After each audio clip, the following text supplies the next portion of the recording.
Bienvenue dans ce 8e épisode d'Objections réfutées. Aujourd'hui, on s'attaque à une question de taille, l'âge de la Terre. Je vais aborder cette objection que j'entends si souvent, ce prétendu conflit entre la science et la Bible sur l'âge de notre planète.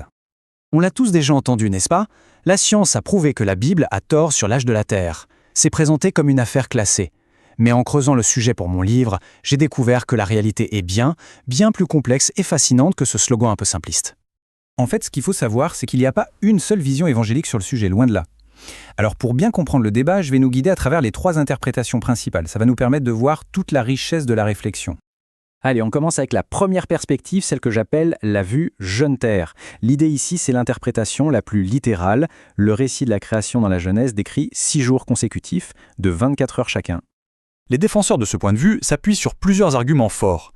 D'abord, ils soulignent que le style de la Genèse est celui d'un récit historique, pas d'une fable ou d'une allégorie. Ensuite, si on regarde l'histoire de l'Église, les premiers pères n'interprétaient pas ces jours comme de très longues périodes. Et enfin, dans le reste des écrits de Moïse, ce qu'on appelle le Pentateuque, le mot jour semble bien désigner une période de 24 heures, comme quand il parle du sabbat dans le livre de l'Exode. Passons maintenant à la deuxième grande approche, la vue ancienne Terre.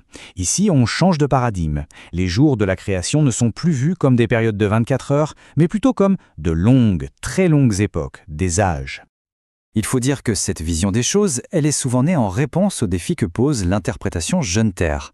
Pour bien comprendre pourquoi certains ont cherché une autre voie, je propose qu'on examine ensemble 5 questions clés, 5 obstacles que cette première vue soulève. Le premier obstacle, il est scientifique.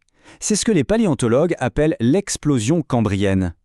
On a des archives fossiles qui révèlent des formes de vie très complexes, datées par les méthodes actuelles à environ 500 millions d'années. Clairement, ça pose un énorme défi à une chronologie de seulement quelques milliers d'années. Le deuxième obstacle est d'ordre théologique et il est de taille. Si ces fossiles sont si vieux, ça veut dire que des millions, des milliards d'animaux sont morts bien avant l'arrivée de l'homme. Or, l'apôtre Paul, dans sa lettre aux Romains, semble lier l'entrée de la mort dans le monde au péché d'Adam. Ça crée une vraie tension théologique. Troisième défi, c'est presque une question de logistique, de mathématiques.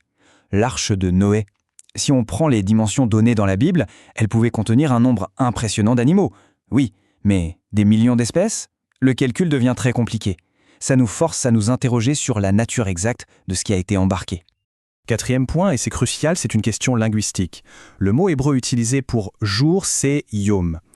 Et ce mot est flexible. Oui, la plupart du temps, il veut dire un jour de 24 heures. Mais dans d'autres passages de la Bible, il peut clairement désigner une période de temps indéfinie, une ère. Le psaume 90, par exemple, dit que pour Dieu, 1000 ans sont comme le jour d'hier. Et enfin, le 5e obstacle, le 7e jour.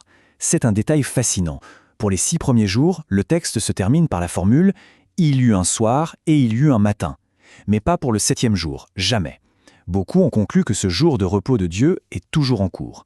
Et si ce 7e jour est en réalité une ère qui dure depuis des millénaires, alors pourquoi pas les 6 premiers? Tout ça, ça nous amène assez naturellement à la troisième grande perspective, qui est sans doute la plus conceptuelle. C'est ce qu'on appelle l'approche cadre. L'idée ici, c'est que Genèse 1 n'est pas du tout un récit chronologique, mais plutôt un cadre, un poème théologique. Dans cette hypothèse, l'idée centrale, c'est que l'objectif du texte est avant tout théologique, pas scientifique ou historique au sens moderne.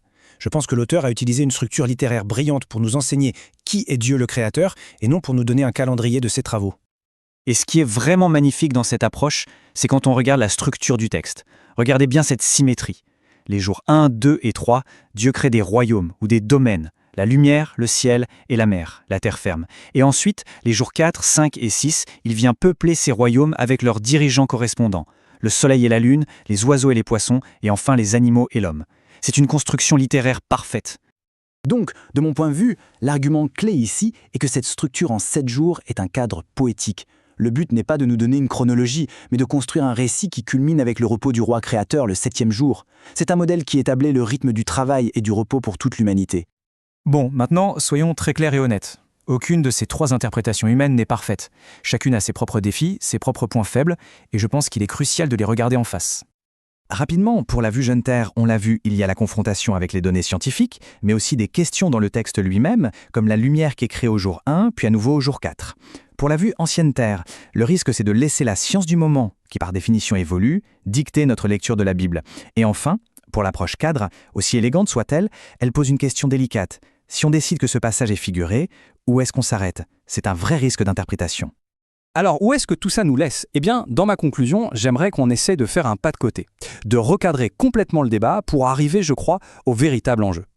J'aime profondément cette citation de Sir Francis Bacon, parce que pour moi, elle va droit au but. Elle nous rappelle que Dieu nous a parlé de deux manières, à travers le livre de la nature, ce que l'on observe, et à travers le livre de l'Écriture. Et c'est là, je crois, qu'on trouve la véritable source du conflit. Le problème ne vient pas des deux livres de Dieu. Ils ne peuvent pas se contredire. Non, le problème vient de nous, de leurs lecteurs. L'interprétation du scientifique est faillible, et l'interprétation du théologien est faillible aussi. Voici donc ma conclusion principale. Le conflit n'est pas entre la science et la Bible. Il est entre des interprètes scientifiques et des interprètes bibliques. Les deux révélations de Dieu sont parfaites, mais nos interprétations humaines, elles, sont limitées et peuvent très certainement se tromper. Et ça m'amène au point qui, je pense, est le plus libérateur de tous. La Bible ne nous dit tout simplement pas l'âge de la Terre. Elle ne répond pas à cette question, elle reste silencieuse sur ce point, ce qui nous invite à la fois à une curiosité scientifique humble et à une foi tout aussi humble. Alors, pour finir cette analyse, j'aimerais qu'on garde cette question en tête. La contradiction apparente, elle se trouve où, réellement? Dans les deux livres de Dieu ou bien dans notre façon, à nous, de les lire? Je crois que la réponse exige une bonne dose d'humilité, qu'on porte une blouse de scientifique ou un col de pasteur.